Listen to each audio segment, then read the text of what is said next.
네, 하나님 말씀 보겠습니다. 출애굽기 14장입니다. 창세기 출애굽기 14장.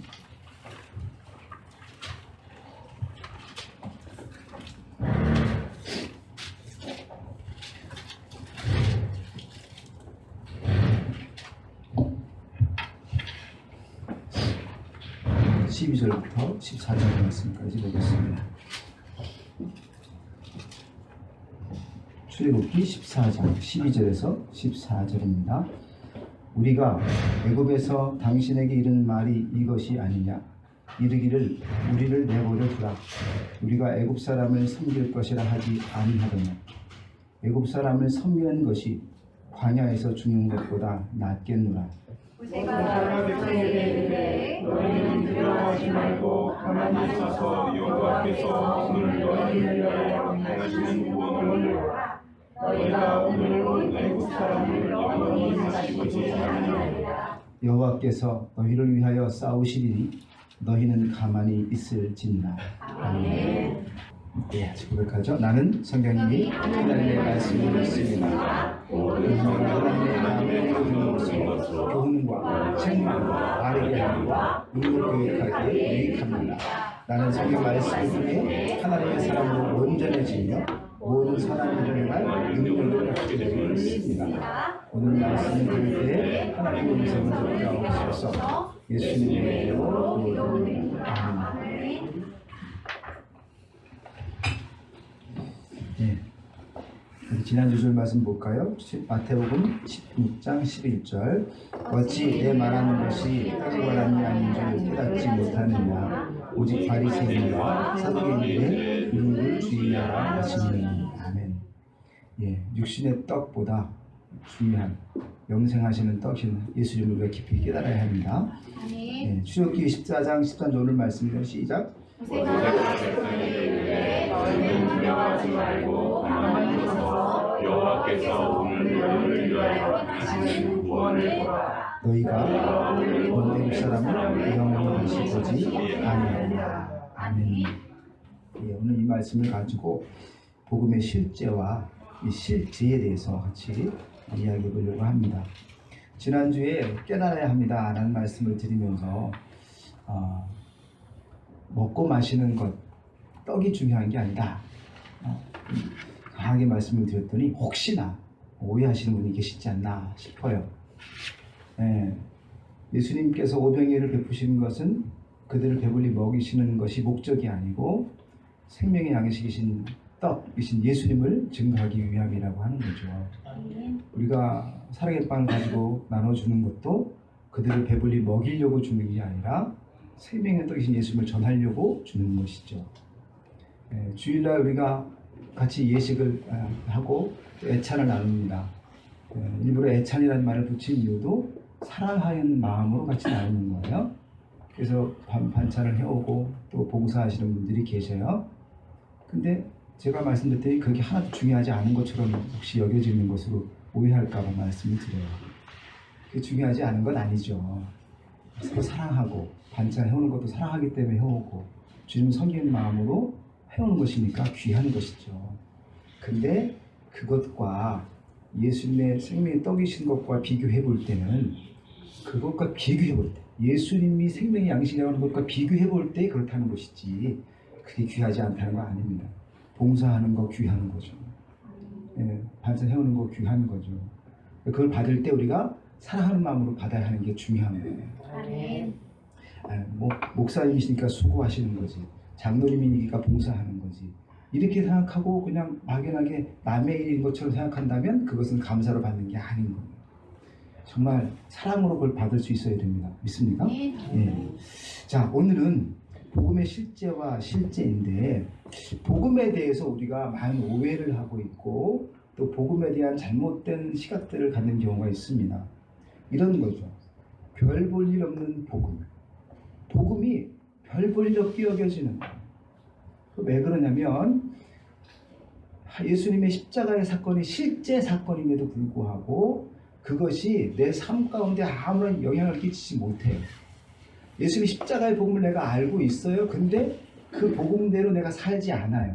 그럼 그게 뭐예요? 별 볼 일 없는 복음이 되고 마는 겁니다. 또 이런 거 있죠. 서류 보관용 복음. 그냥 오래된 서류함에 꽂혀있는 서류 중에 하나인 것처럼 지식적으로는 내가 알고 있어요. 근데 그것이 내 삶과의 실제가 되지 않으면 그건 뭐예요? 서류 보관용 복음이 되고 맙니다. 또 어떤 경우는 낡아 빠진 복음이라고 말하는 경우도 있어요. 그냥 복음을 신학교에서 가르치는 그냥 학문 정도로만 생각하고, 그렇죠? 세상의 경영 논리와 비슷하게 생각하고, 그냥 세상의 오락과 비슷한 하나의 종류 정도로만 생각하는 거예요. 그렇지 않죠. 즉 그냥 복음이 아니라 복음이 교리가 되어버렸다면 그것은 낡아 빠진 복음에 불과하게 되는 겁니다. 또 어떤 경우는 조각난 복음으로 생각해요. 이게 무슨 말이냐면 세속적인 가치에 내가 필요해. 세속적인 가치를 추구하는 데 있어서 복음이 필요한 거예요. 이게 십자가가 필요한 거예요. 그래서 교회 나오는 거예요. 내가 구원받기 위해서인 게 중요한 게 아니에요. 내가 세속적인데 복을 받기 위해서 복음이 필요한 것처럼 생각하는 거죠. 그것도 뭐예요? 예. 일부, 복음의 일부만 가지고 생각하는 조각적인 믿음이죠. 또 어떤 경우는 죄책감을 묻어두는 쓰레기 하치장 정도 생각하는 복음이 있어요. 복음의 용도가 뭐냐면 내가 일주일 동안 살면서 실수한 게 있네, 죄 지은 게 있네, 이거 용서를 빌어야 돼. 그러기 위해서, 즉 내 죄를 뭐 하기 위해서, 내 죄를 감추고 묻어두기 위해서 복음이 필요한 정도로만 생각하는 거예요.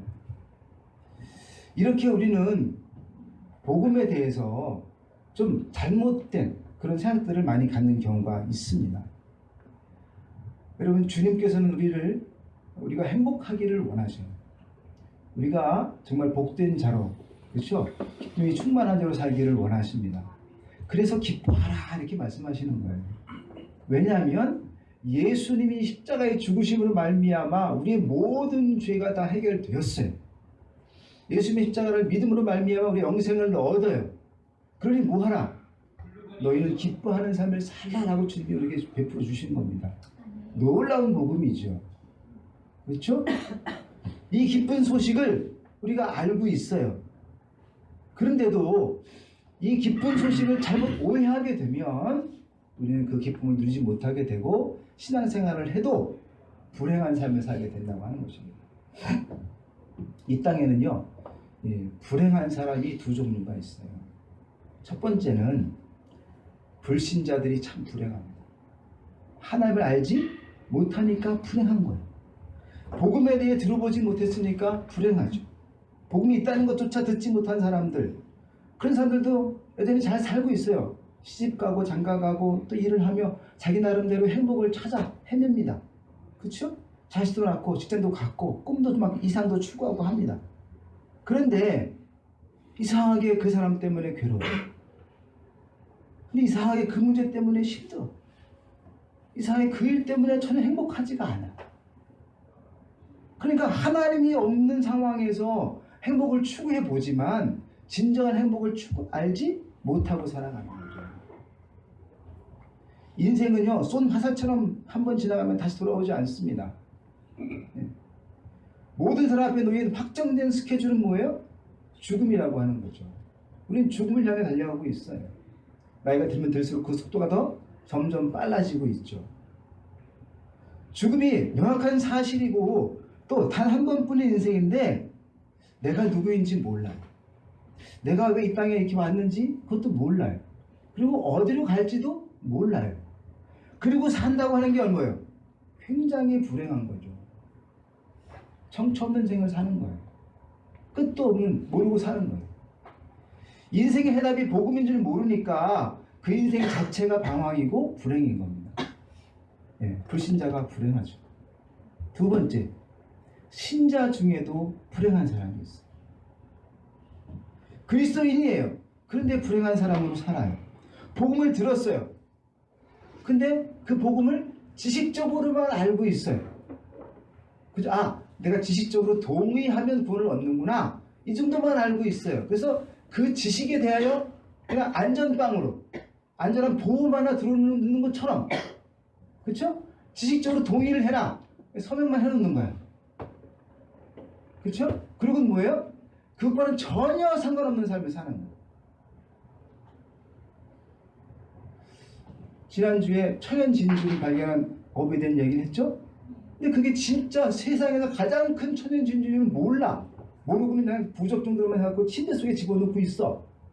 마치 그렇게 사는 것처럼 사는 거야.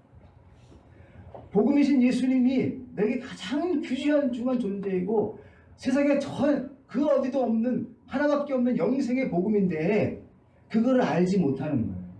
그리고 그것과 실제이신 주님과 나의 실제 삶이 맞지 않는 거예요. 아까 말씀드린 것처럼 별 걸려있는 복음처럼 조간한 복음처럼 서류 보관용 복음인 것처럼 시부해 버리고 침대 밑에 그냥 두는 거예요.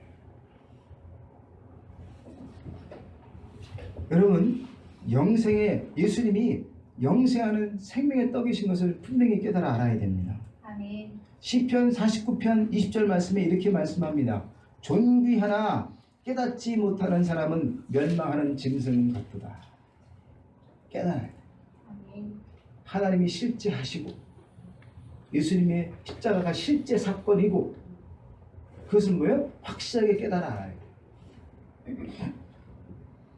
근데 그걸 깨닫지 못한 사람들은 통째로 인생을 방황하게 됩니다. 차라리 복음을 들을 기회가 없어가지고 그냥 모르는 사람이라면 동정이라도 할 수 있잖아요. 그죠? 듣지 못했으니까. 근데 우리는 복음, 십자가 이렇게 외쳐지는 곳에 살면서도 그죠? 그곳에 있으면서도 불구하고 그것을 깊이 깨닫지 못해요. 예수님의 십자가 사건을 깊이 깨닫지 못해요. 그리고 그냥 남의 이야기인 것처럼 서류 정도의 이야기인 것처럼 생각하고 마니까 마음 가운데 진짜 변화가 없는 거예요. 행복이 없는 겁니다. 귀한 말씀을 듣고 어렸을 때부터 자라도 즉 모태신앙으로 자라도 그 복음이 내 삶 가운데 실제 적용되는 복음이 되지 않으면 즉 이론에는 동의하는데 동의를 하는 게 뭐예요? 참여하지 않는 삶을 살고 있다면 참 불행한 삶을 살고 있다고 하는 것입니다. 아무리 내용이 화려하고 이론의 복음이 즉 내용이 화려하다고 할지라도 깨닫지 못하면 이론에 불과하게 된다고 하는 것이죠. 이런 사람들은 불신자보다 더 불행한 삶을 살게 돼요. 왜 그러냐면 내가 복음을 듣지 못했다고 하면 세상 사람처럼 아무 거리낌 없이 죄를 보며 삶을 살면 되는 거예요. 근데 내가 복음을 듣고 나니까 양심이 날카로워지게 되고 진리가 무엇인지 죄가 무엇인지 선이 무엇인지 알게 돼요. 그러니까 늘 어떻게 해요? 그 죄가 우리를 계속 괴롭힙니다. 계속 정죄하게 돼요. 그러니까 신앙생활을 해도 기쁘지 않고 뭐예요? 나는 죽을 죄인이다 이러고는 우울감에 빠져드는 거예요. 아무리 노력해도 안 되니까 힘든 거예요. 여러분 차라리 몰랐으면 꺼림낌 없이 살면 되잖아요. 그죠? 근데 그렇지 않으니까 정죄와 죄책감에 시달리며 사니까 불행한 거예요. 예수를 믿으면 그렇죠? 법궤를 메고 요단강을 밟은 것처럼 발을 내디뎌야 되는데 아브라함에게 내 본토 아비 집을 떠나라 하고 말씀하실 때 아브라함이 떠났던 것처럼 본토 친척 아비 집을 뭐 해야 돼요? 떠나야 하는데 결단하지 못하는 거죠.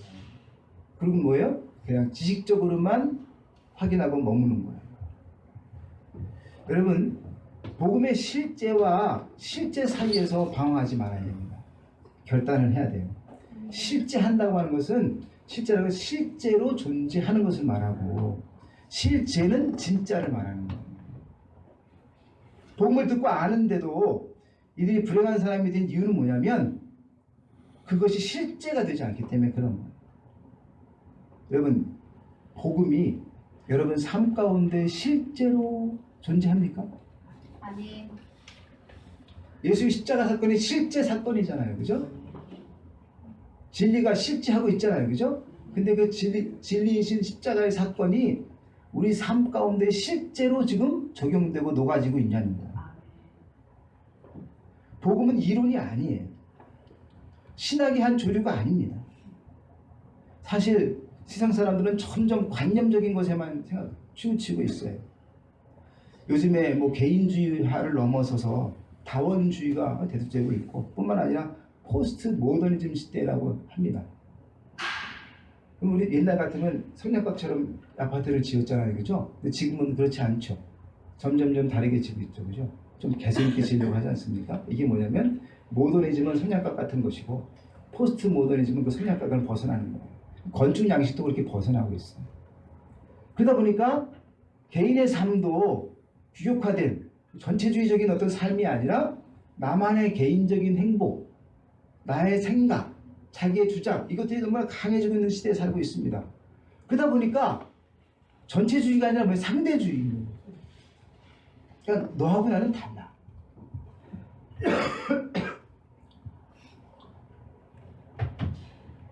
네가 생각하는 행복이 다르고 내가 생각하는 행복이 달라. 그러니까 강요하지 마. 이러다 보니까 뭐가 문제가 되냐면 절대적인 하나님의 복음도 뭐예요? 이게 상대화돼 버린 거예요. 그래서 복음이 절대적인 게 아닙니다. 절대적인 지금의 십자가 이것도 뭐예요? 절대적인 게 아니에요. 그냥 종교 중에 하나일 정도로 칩되고 말아요. 천지를 창조하신 하나님의 실제하심에 대해서도 그냥 하나의 이론 정도로만 생각하지 그것이 나에게 진짜 적용되지 않는 거예요. 그러니까 사람들은 어떻습니까? 자기 멋대로 살고 자기 좋으면 좋은 거예요. 규칙이 중요하지 않아요. 학교의 규칙도 중요하지 않아요. 교회의 규칙도 중요하지 않고 세상의 규칙도 중요하지 않아요. 직장에 가면 그 직장의 규칙도 중요하지 않아. 자기 멋대로 사는 게 중요한 거예요. 그러다 보니까 어떡합니까? 자기 배만 섬기는 꼴이 되고 말아. 자기 좋은 대로 자기 배만 부리는 거, 자기 배만 부르면 되는 거, 자기만 행복하면 되는 거예요. 다른 사람 다 상관없어요. 근데 여러분 이것이 말세의 징조입니다. 성경도 디모데후서 3장 1절부터 5절까지 보게 되면 말세에 고통하는 때가 이르게 되는데 경건의 모양은 있지만 경건의 능력이 없어요. 결국 사람들은 행복을 위해 살지만 행복을 갉아먹는 일을 하고 살게 됩니다. 복음은 예수 그리스도이십니다. 아멘. 네. 죄송합니다. 기침이 나서.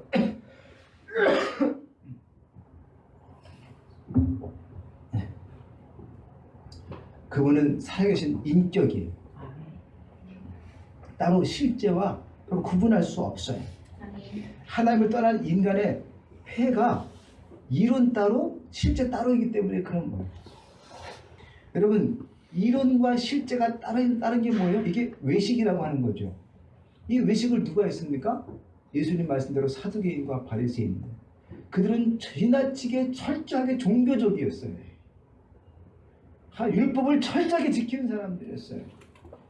그리고 그것을 자랑했어요. 그런데 실제로 하나님을 사랑하지 않았어요. 이웃을 사랑하지 않았어요. 그러니까 뭐예요? 주님 뭐라고 말씀하세요? 외식하는 자들아, 이렇게 주님 말씀하시죠. 그러니까 이론과 실제가 따로 떨어져 있다면 우리는 뭐 하는 거예요 지금? 외식하고 있는 것입니다. 진리에는요 결코 이론과 실제가 따로 될 수가 없는 거예요. 예수님의 십자가 사건이 실제 사건이고 복음이 실제라면 우리의 삶도 실제 적용돼야 되는 것이죠. 아멘. 이상하게 우리는요 믿음에 대해서도 속고 살아갑니다. 신학적 진리나 지식적 동의를 믿음으로 착각할 때가 많아요. 여러분 믿음은 그냥 바라는 것입니까? 그게 아니죠. 믿음은 바라는 것들의 실상이다 그렇게 말씀하죠. 실제. 영혼 없는 몸이 죽은 것처럼 행함이 없는 믿음도 죽은 겁니다.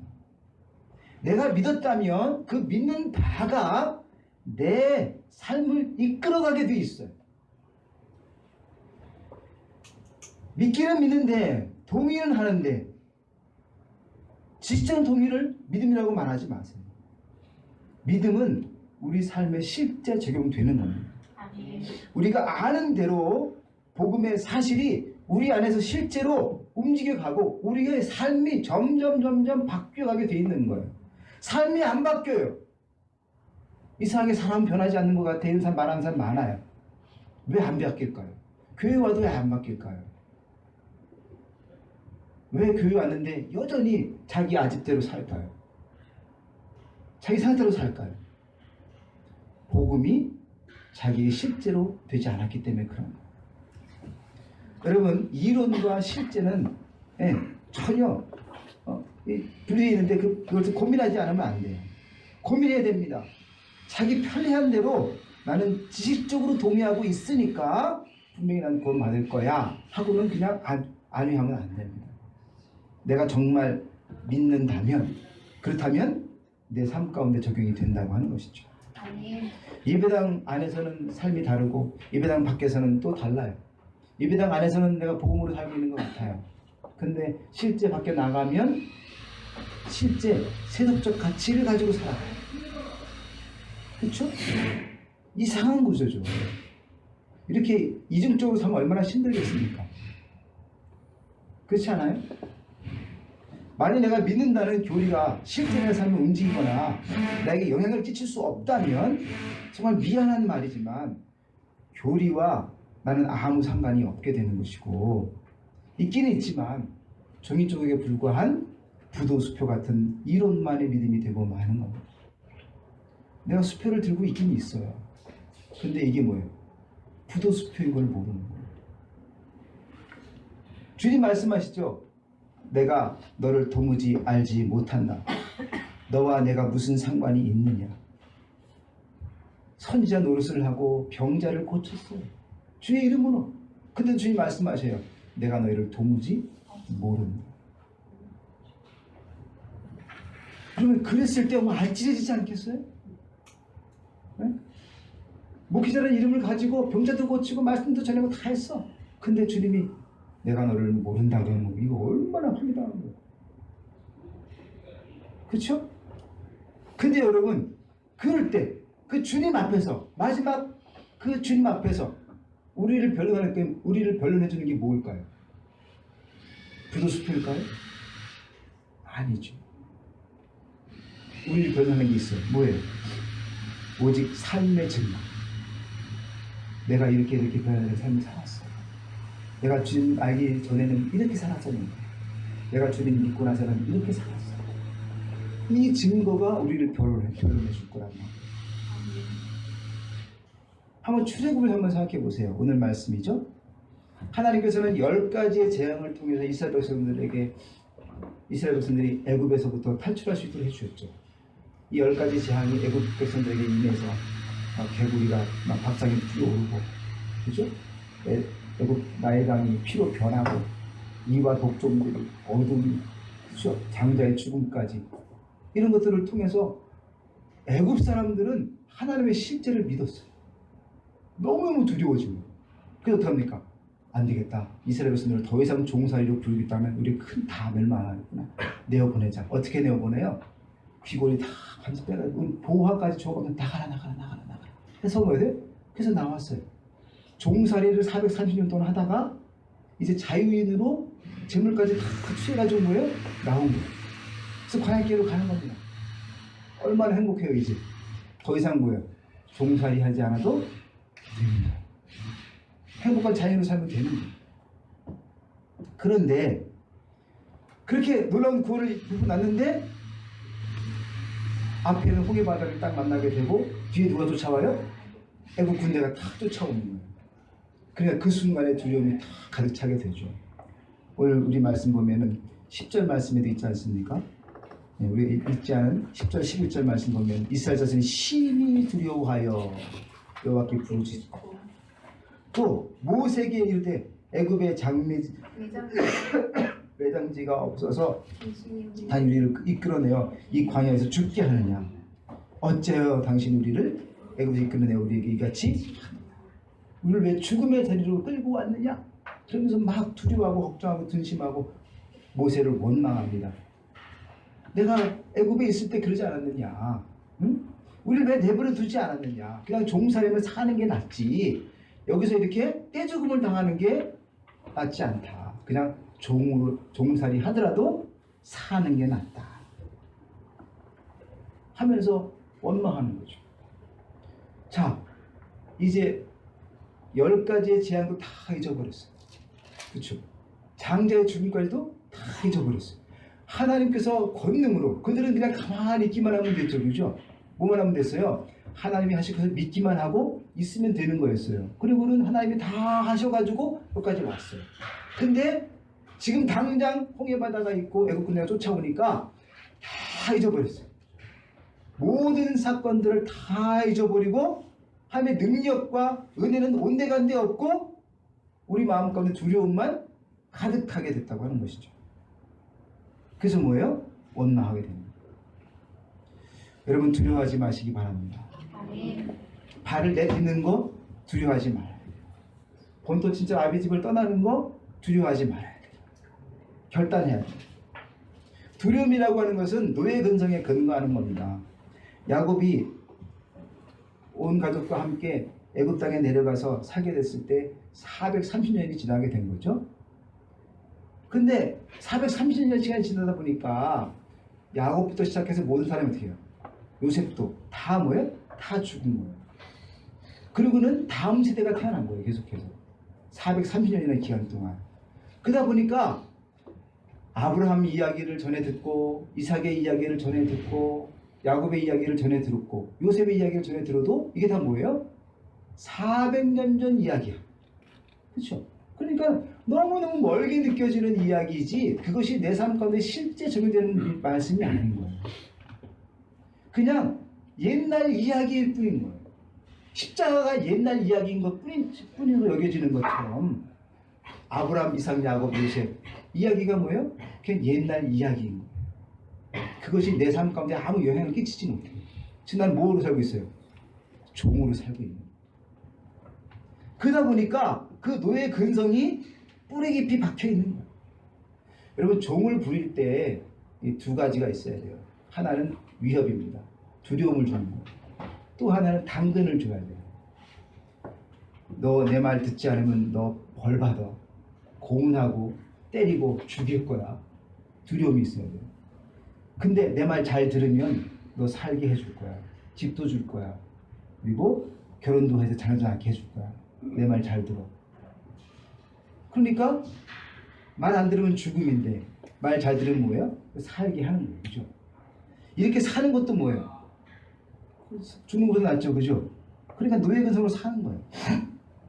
뺏길까봐 두렵습니다. 당할까봐 두려워요. 그래서 이 두려움의 도구로 노예를 부리는 겁니다. 근데 여기에 우리도 어떻게 해요? 노예 근성에 자꾸 젖어드는 거죠. 노예들. 세상은 그냥 그럭저럭 살만해요. 노예로 살아도요. 여러분 그 중에 건장하고 그리스도적인 사람, 저 같은 사람은 안 될 것 같아요. 이기현 집사님 같은 분은 될 것 같아요. 근데 우리 10장 정도가 되잖아요. 10장.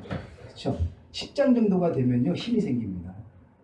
저 멀리 있는 바로 왕보다 내 앞에 있는 10장이 더 위세가 더 당당한 거예요. 그래서 그 사람한테 어떻게 해요? 술도 갖다 받죠. 그죠? 담배도 갖다 좀 주면서 나도 좀 편한 자리 좀 주자고. 일 중에서 좀 편한 자리, 돈은 좀 많이 받는 자리, 그렇죠? 달라고 자꾸 뭐예요? 하는 거예요.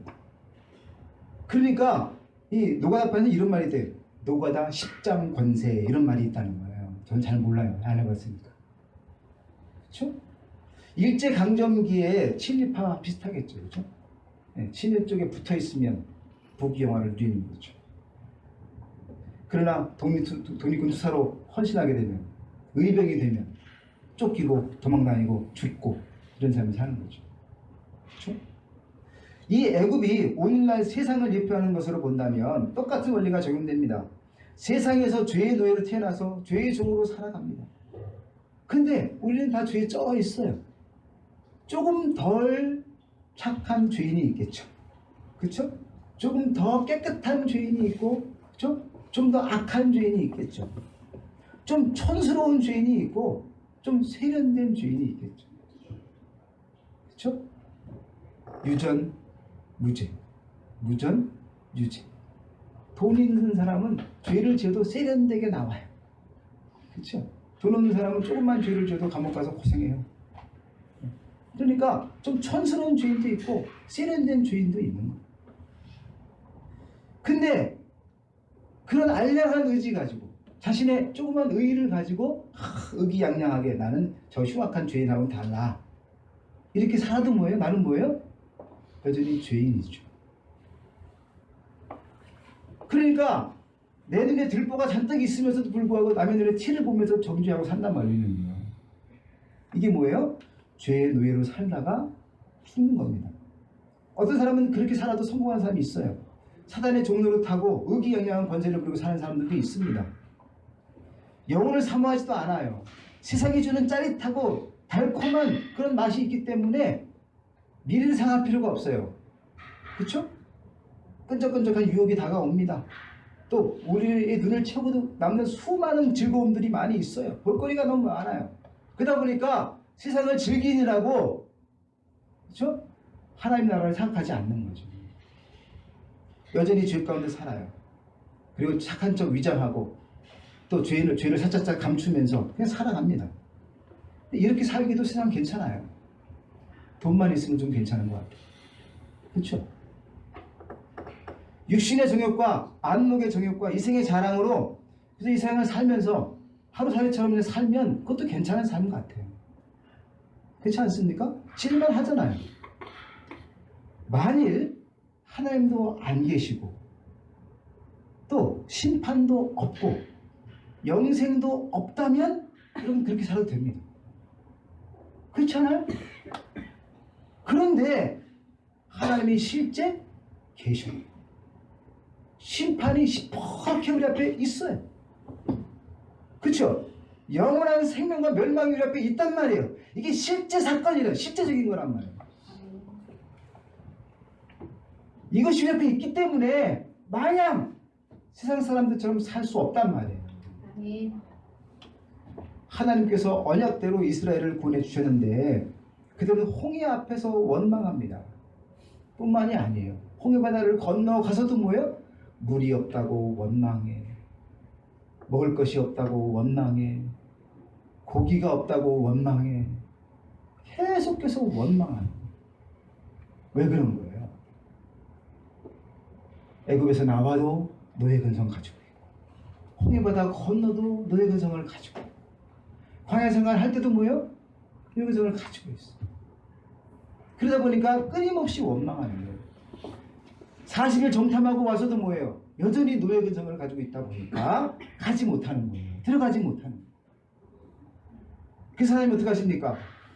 그 세대가 다 지나갈 때까지 그 노예 근성 가지고 애굽을 나온 사람들이 광야에서 다 죽을 때까지 40년을 광야에서 방황하게 되는 거예요. 여러분 우리 신앙생활을 해도 이렇게 40년간 방황하는 삶을 살 수 있어요. 그러면 안 돼요. 노예 근성을 버려야 됩니다. 복음이 내 자신에게 실제가 되지 않는다면 저 복음이 아름답긴 아름다운데 그것을 바라보기만 하다가 그냥 비참하게 죽는 거예요. 제 아무리 복음을 안다고 하고 또 그 복음을 지고 이고 다녀도 그 복음이 내게 실제가 되지 않는다면 여러분 허탈한 인생이 되고 마는 겁니다. 나는 거룩하고 괜찮고 행복하고 전혀 문제가 없는 것처럼 문제가 없는 사람인 것처럼 살지만 그러나 진짜 실제 십자가의 복음이 내 삶에 아무 영향을 끼치지 않는다면 겉모습만 그럴듯하게 살고 있다면 여러분 그 삶이 얼마나 불행한 것입니까? 애굽을 10가지 재앙으로 때려 눕히신 전능하신 하나님을 뻔히 알면서도 당장 앞에 물이 출렁거리고 있으니까 그 건너갈 것을 너무 두려우니까 뒤에 애굽 군대가 너무 두려우니까 그쵸? 그러니까 어떡합니까? 두려움으로 흔들리는 거예요. 물이 없다고 흔들리고 떡이 없다고 흔들리고 고기가 없다고 흔들리는 거예요. 근데 여러분 이게 남의 얘기입니까? 그렇지 않죠. 우리의 이야기잖아요. 그죠? 우리도 흔들리잖아요. 쉽게. 자꾸 떡 앞에서 그렇죠? 고기 앞에서 자꾸 흔들리잖아요. 우리 믿음. 근데 주님 말씀하십니다. 뭐라고 말씀하세요? 두려워 말라. 가만히 있어라. 그리고 하나님의 구원을 보라. 이겁니다. 주님이 주신 복음은요. 실제이고 능력이 충만해서 완전히 영광스러운 것입니다. 하나님 우리에게 완전한 복음을 주셨어요. 그리고 그것을 우리가 믿음으로 받아들이고 뿐만 아니라 그 믿음대로 그 믿음이 우리 삶을 이끌어가게 만들어 간다면 그것이 우리 복음이, 그 놀라운 복음이 우리 삶도 영화롭게 만들 줄 믿습니다. 아멘. 많은 사람이 그래요. 나를 그냥 내버려둬. 복음이 좋긴 좋은데 거기에 대가가 필요하네. 어려움의 대가가 있는 것 같아. 나는 따르기 싫어. 부활은 좋지만 그 부활을 위해서는 십자가를 통과해야 한다면 나는 그 고통이 싫으니까 그냥 나는 못 살아 그렇게. 이런 사람들이 많아요. 신령한 사람이나 그렇게 살라 그래. 아니 그건 일부 목사님들 아니면 장로님들만 그렇게 사는 거지. 나는 그렇게 살 수 없어. 이렇게 말하는 경우가 많습니다. 오늘날 평범한 삶을 고집하는 사람들에게 제자의 삶을 살아야 된다라고 말을 하면 참 힘든 것 같아요. 그냥 나는 평범하게 살고 싶어요. 제자는 싫어요. 이런 사람들이 많아요. 여러분, 윌로우 크릭 교회 빌 하이베스 목사님이 이런 고백을 한 적이 있어요. 지금까지 우리는 사람을 모으는 데는 성공했는지 몰라도 예수 그리스도의 참된 제자를 만드는 일에는 실패했다.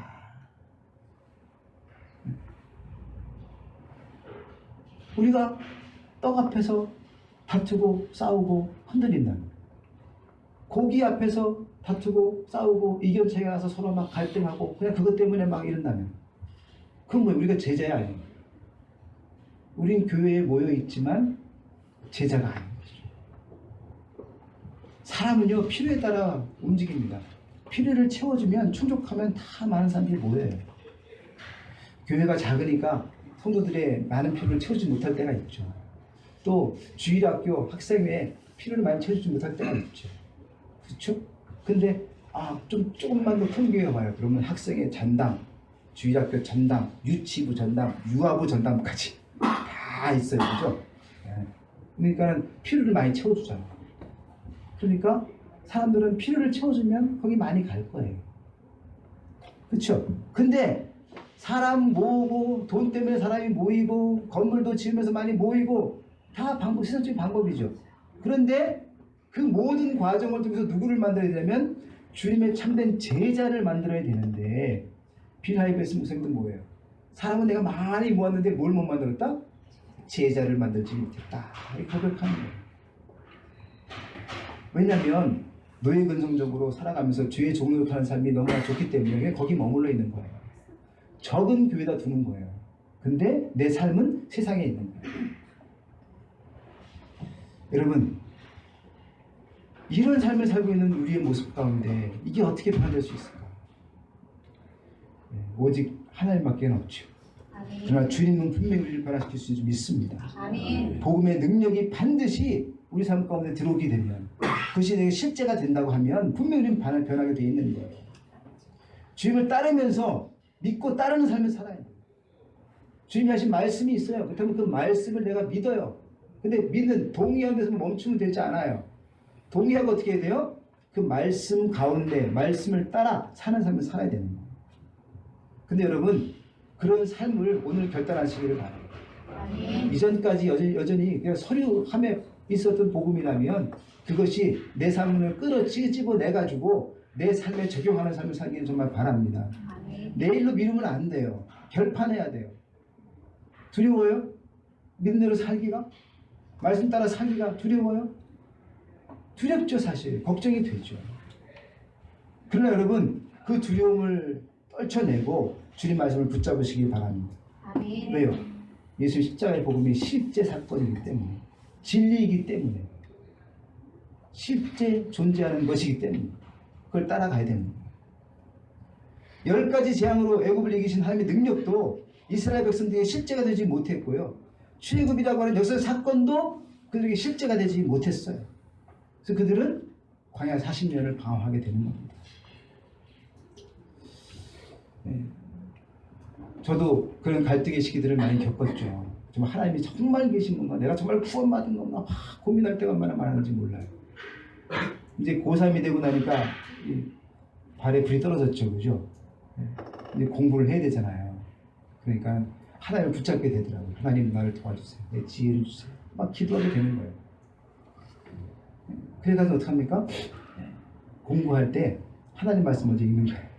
들은 풍어를 있어가지고. 그죠? 말씀 중이니까 말씀 먼저 한 장 읽는 거예요. 말씀 읽고 그 다음에 공부하는 거예요. 또 말씀 읽고 기도하고 또 공부하고 이제 매일 이제 그렇게 하는 거죠.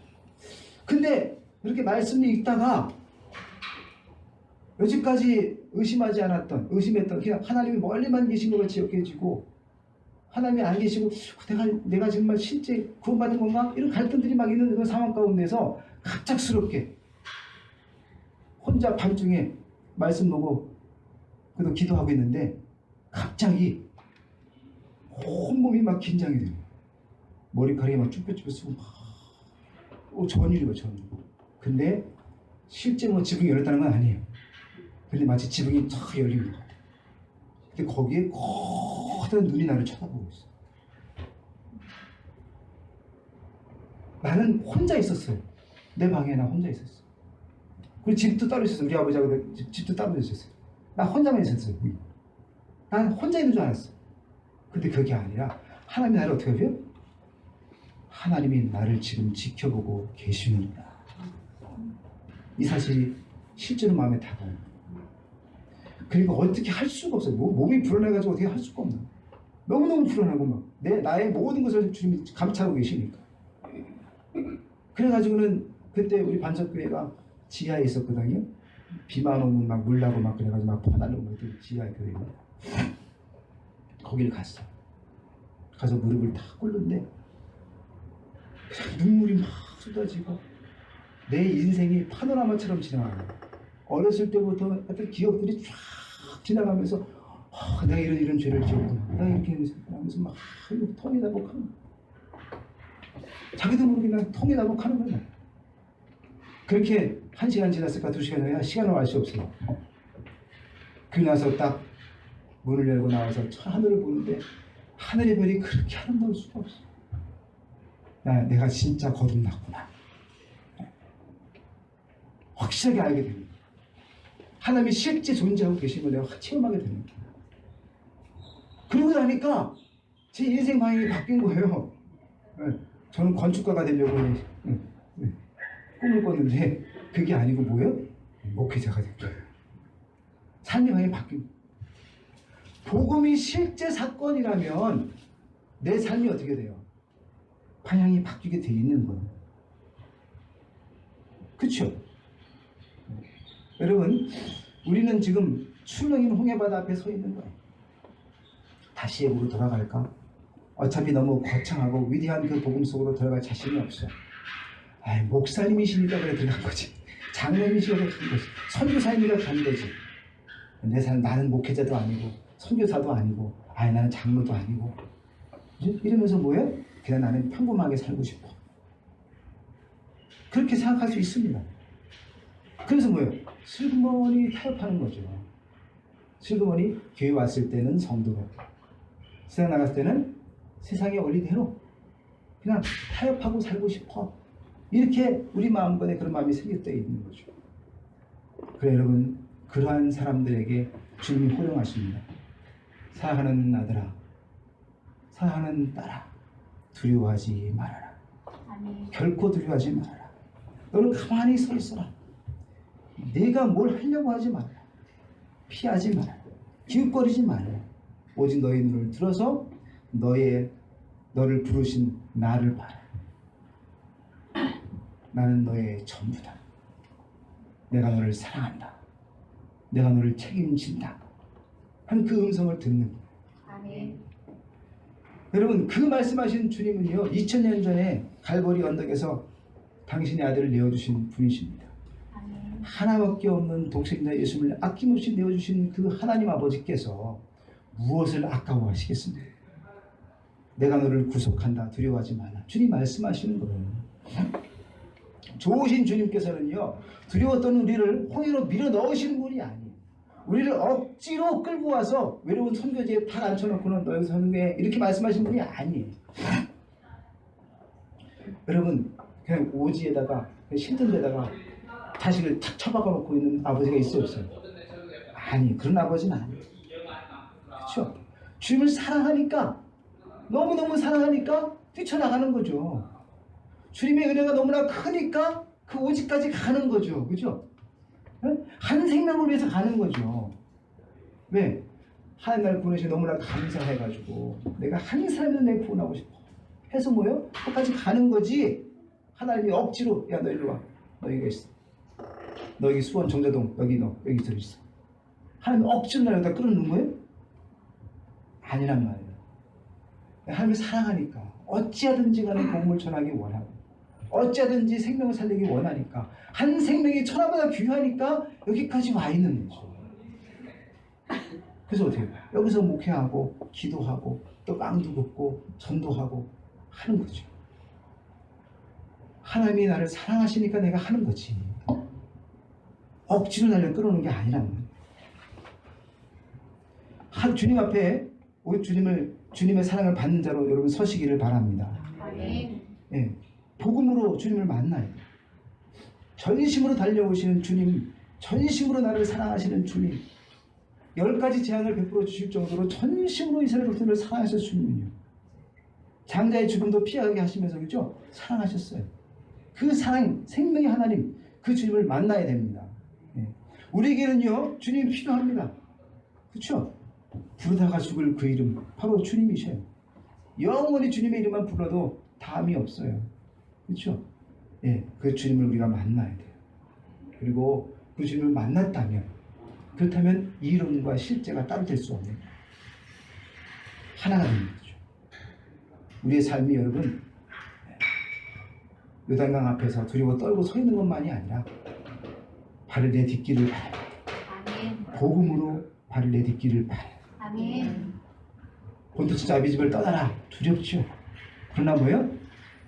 내 과거의 이론과 내 과거의 내 생각과 내 판단 다 내려놓고 하나님 말씀하시는 복음의 길, 주님 말씀하시는 진리의 길, 그걸 내가 살아가야지 하고 한 번은 내딛으시길 바랍니다. 아멘. 오늘 결단해야 돼요. 아멘. 그냥 그런 성도, 그냥 그저 태업하고 사는 성도가 아니라 주님의 참된 제자의 삶을 살아가기를 정말 간절히 바랍니다. 아멘. 그래서 제자 훈련을 하는데 자꾸 피해가는 사람들 많아요. 피해가지 마세요. 네, 오세요. 그죠? 말씀만 듣고 끝내지 말고 말씀대로 살기 어떻게 하면 살 수 있는지를 서로 논의하고 기도하는 자리에 함께 오기를 간절히 바랍니다.